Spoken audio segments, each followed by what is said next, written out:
Brought to you by KR Mangalam University.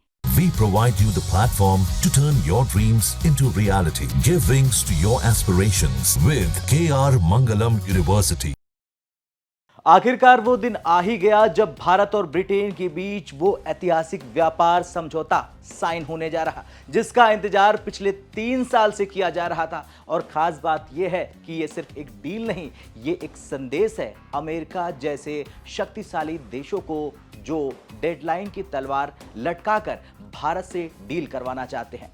जी हां, बड़ी खबर सामने आ गई है। इस वीडियो में हम बात करेंगे इस बड़ी मेगा डील के बारे में, हर पहलू के बारे में, और भारत को क्या मिला, ब्रिटेन को क्या मिला इस बारे में, और अमेरिका को कैसे लगा झटका इस डील के बाद। तो चलिए शुरुआत करते हैं भारत और यूके की इस फ्री ट्रेड एग्रीमेंट यानी एफटीए डील से। दरअसल प्रधानमंत्री नरेंद्र मोदी का यूके दौरा शुरू हो चुका है और इस दौरे में सबसे बड़ी घोषणा हो गई है।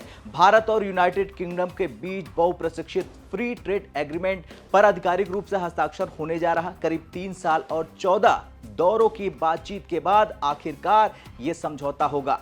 बोरिस जॉनसन से लेकर लिज ट्रस और फिर ऋषि सुनक तक कई ब्रिटिश प्रधानमंत्री आए और गए, लेकिन भारत ने अपने पेशेंस और डिप्लोमेसी से आखिरकार इस डील को फाइनल करवाने का ऐलान कर दिया है। अब सवाल यह है कि भारत को इससे क्या फायदा होगा। दरअसल भारत को इससे बड़े फायदे होंगे। 99% भारतीय प्रोडक्ट पर यूके में जीरो ड्यूटी, यानी कि भारतीय व्यापारियों को अब ब्रिटेन के मार्केट तक सीधी पहुंच और सस्ती पहुंच मिल जाएगी। आईटी प्रोफेशनल्स, योगा इंस्ट्रक्टर्स और आर्किटेक्ट्स को यूके में short term visa, skilled Indians के लिए अब नया अवसर मिल जाएगा। यूके की पेंशन प्रणाली में भारतीयों को योगदान नहीं देना पड़ेगा। इससे हर साल लगभग 4000 करोड़ की बचत होगी। 5 मिलियन से ज्यादा नौकरियों का अनुमान है। भारत में रोजगार को मिलेगा बड़ा बूस्ट। इसके साथ ही साथ मेक इन इंडिया को मिलेगा बड़ा धक्का। मजबूती से एक्सपोर्ट को मिलेगा बड़ा मंच। अब यूके को भी इस डील से कम फायदा नहीं है। ब्रिटेन की जीडीपी में हर साल लगभग 4.8 बिलियन पाउंड्स का इजाफा अनुमानित है। अल्कोहल, ऑटोमोबाइल्स और हाई एड प्रोडक्ट को भारत में बेहतर एक्सेस मिल जाएगा। भारत की ग्रोथ और कंज्यूमर बेस को टारगेट करके ब्रिटेन अपनी ब्रेक्जिट बाद की रणनीति को मजबूत करेगा। खुद ब्रिटिश प्रधानमंत्री कीर स्टारमर ने इस ब्रेक्जिट के बाद ब्रिटेन की सबसे बड़ी डील को करार इसको दिया है। इस डील से सिर्फ भारत और ब्रिटेन के रिश्ते मजबूत नहीं हुए, बल्कि अमेरिका को भी एक बहुत बड़ा और साफ और सटीक संदेश मिल गया है, क्योंकि अमेरिका वो देश है, खासतौर से अगर बात करें डोनाल्ड ट्रंप की सरकार की, तो भारत पर लगातार ट्रेड डील के लिए प्रेशर बनाए हुए थी। 9 जुलाई फिर 31 जुलाई की डेडलाइन तक दे डाली थी, लेकिन भारत ने साफ कह दिया कि डेडलाइन से नहीं,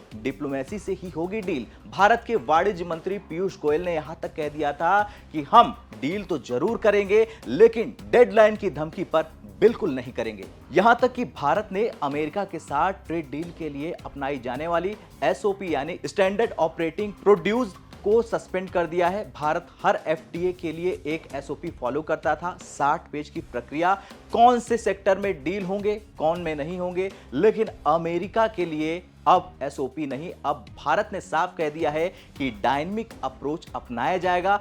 जैसा आप करेंगे वैसा ही हम भी करेंगे।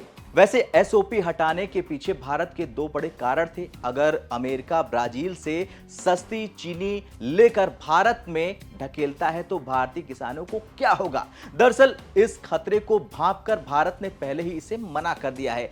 केरल और दक्षिण भारत की रबर इंडस्ट्री पर अगर अमेरिका सिंथेटिक रबर से हमला करता है तो लाखों लोगों की रोजी रोटी खतरे में आ जाएगी। भारत ने तय कर लिया है किसी भी कीमत पर अपने घरेलू सेक्टर की बलि नहीं दी जाएगी। इस पूरी खबर से एक बात तो साफ हो गई है कि भारत अब नो मोर दबाव पॉलिसी पर चल रहा है, चाहे अमेरिका हो या फिर कोई और देश हो।